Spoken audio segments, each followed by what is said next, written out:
kita mengartikan amrun di sini contoh, berarti tabir itu sesat. Karena nggak ada contohnya. Masjid Nabawi tidak pernah ditabiri di zaman Nabi, bahkan di zaman salaf.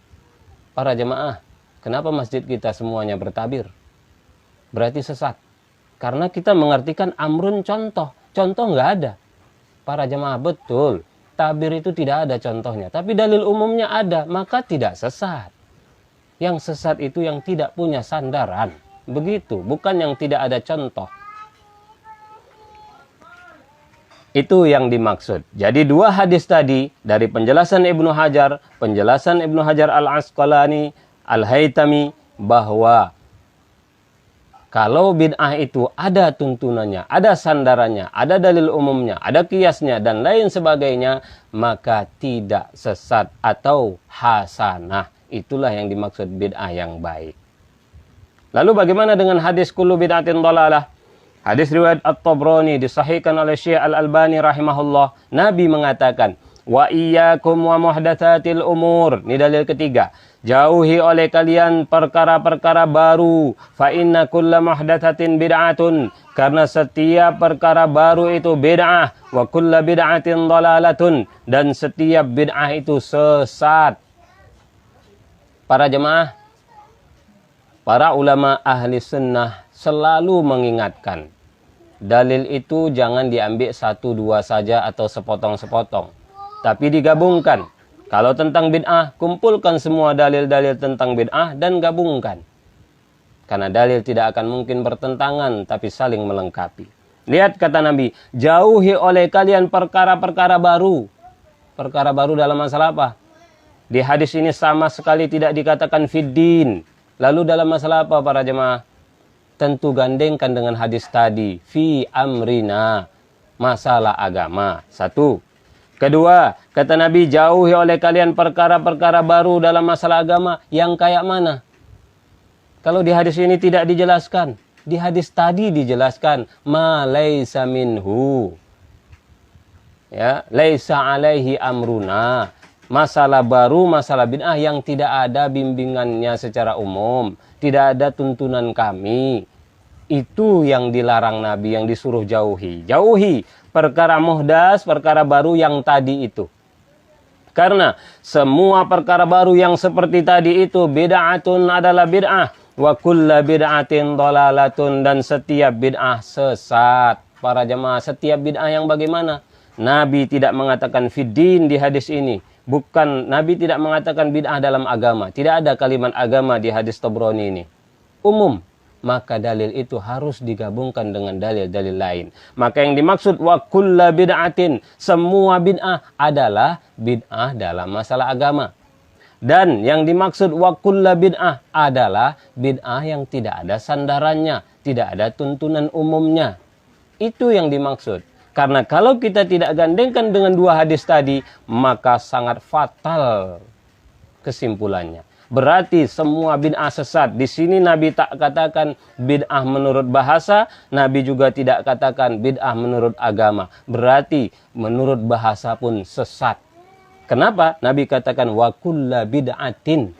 Semua bid'ah nakiroh. Tidak pakai alif lam. Semua. Baik lughatan, baik syar'an, sesat semua. Itu kalau kita hadis pakai ini saja, nggak digabungkan dengan hadis lain. Para jemaah, bukan begitu memahaminya. Tapi setiap bid'ah yang seperti tadi, yang tidak ada tuntunan kami, ya, dan perkara agama, itulah yang dhalalatun. Siapa yang memahami itu? Lihat kata Imam Al-Mundhiri dalam kitab Aunul Ma'bud ketika menjelaskan wa iyyakum wa muhdatsatil umur wal muhdatsu ala qismaini. Perkara baru di hadis itu ada dua macam yang dimaksud. Muhdatsun laisa lahu aslun. Perkara bid'ah yang tidak ada sandarannya illa syahwata, kecuali hanya syahwat.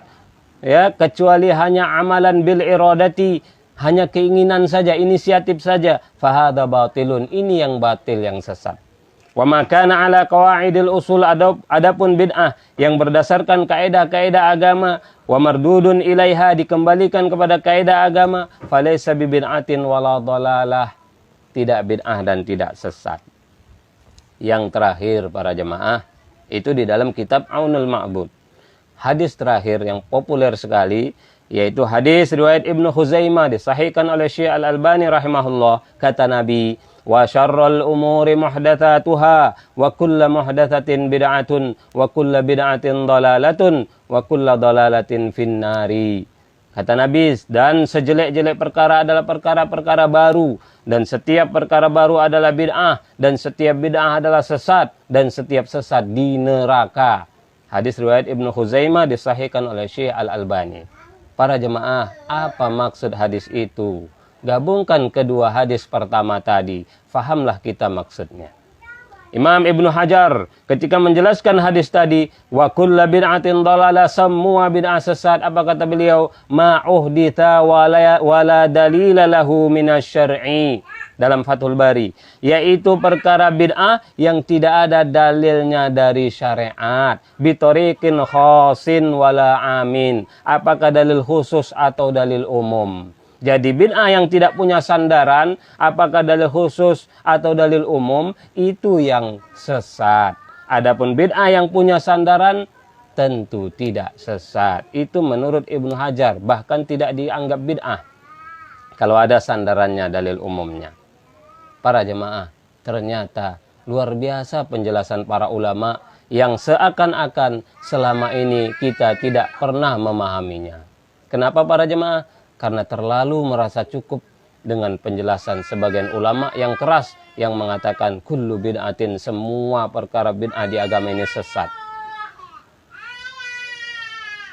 Para jemaah sekalian, kemudian yang terakhir sebagai tambahan, riwayat Imam Al-Bukhari, yaitu ucapan sahabat Umar Ibnul Khattab, ya, ketika beliau bersama sahabat Abdurrahman bin Abdul Qari, bersama seorang ulama Abdurrahman bin Abdul Qari, faqala Umar pernah mengatakan, inni ara law jama'tu haula'i ala qari'in wahid lakana amsal. Ketika beliau melihat salat tarawih masing-masing di Masjid Nabawi, salat tarawihnya masing-masing, ya, tidak berjamaah. Kata beliau, aku berpandangan, seandainya kukumpulkan mereka dengan satu imam, niscaya itu lebih benar, lebih baik. Summa azama, kemudian Umar bertekad, fajama'ahum, lalu mengumpulkan mereka ala Ubay ibni Ka'bin, dipimpin oleh sahabat Ubay bin Ka'ab. Summa kharajtu ma'ahu, kata Abdurrahman bin Abdul Qari, kemudian aku keluar lagi bersama Umar, lailatan ukhra, pada malam yang lain, wan nasu yusalluna bi salati qari'ihim, sedangkan manusia sedang salat bersama imam mereka salat tarawih. Faqala Umaru, maka Umar berkata, ni'mal bid'atu hadhihi, inilah senikmat-nikmat bid'ah, sebaik-baik bid'ah. Riwayat Al-Bukhari. Para jemaah, ternyata yang mengatakan bid'ah di agama ini ada yang baik langsung sahabat. Dan ingat para jemaah, Umar mengatakan ni'mal bid'ah. Umar mengatakan salat tarawih berjamaah dari awal sampai akhir adalah nikmat yang baik, adalah bid'ah yang baik, senikmat-nikmat bid'ah. Umar tidak mengatakan lughatan. Umar tidak sedang menjelaskan bahasa. Sahabat Umar tidak sedang menjelaskan bahasa. Dan tidak ada satupun sahabat yang mengatakan maksud Umar adalah menurut bahasa. Tidak ada. Beliau sedang bicara agama. Beliau khulafa ar-rasyidin. Beliau mengatakan ini bid'ah yang baik. Artinya para jemaah, para sahabat, bahkan ini bisa dibilang ijma'. Bisa dikatakan ijma'. Tidak ada satupun sahabat yang mengingkari. Berarti ijma'. Semua para sahabat sepakat bid'ah di agama ini ada yang baik. Tidak semuanya sesat. Karena itu pendapat Umar tidak diingkari. Dan itu sesuai dengan dua hadis pertama tadi. Para jemaah. Dan beliau tidak mengatakan lughatan. Memang betul. Sebagian ulama kita mengatakan maksud Umar adalah bid'ah menurut bahasa. Para jemaah, sebenarnya kita salah paham lagi.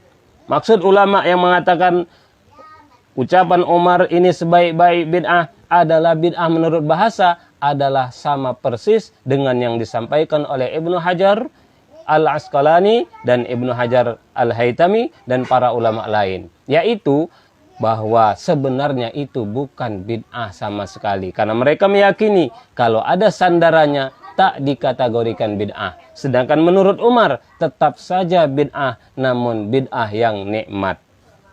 Jadi kembali lagi ulama dua istilah dalam masalah ini. Yang intinya tetap di agama ini bid'ah itu ada yang baik. Yang satu mengkategorikan bid'ah, yang satu tak mengkategorikan bid'ah. Para jemaah yang dimuliakan oleh Allah, begitulah penjelasan kita di pertemuan yang ketiga ini. Intinya bahwa pembagian bid'ah itu jelas memiliki dalil.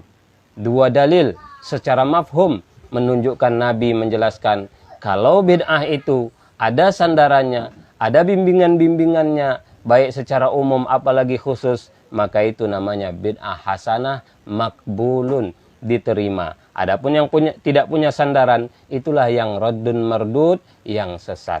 Allahu a'lam bissawab. Assalamualaikum warahmatullahi wabarakatuh.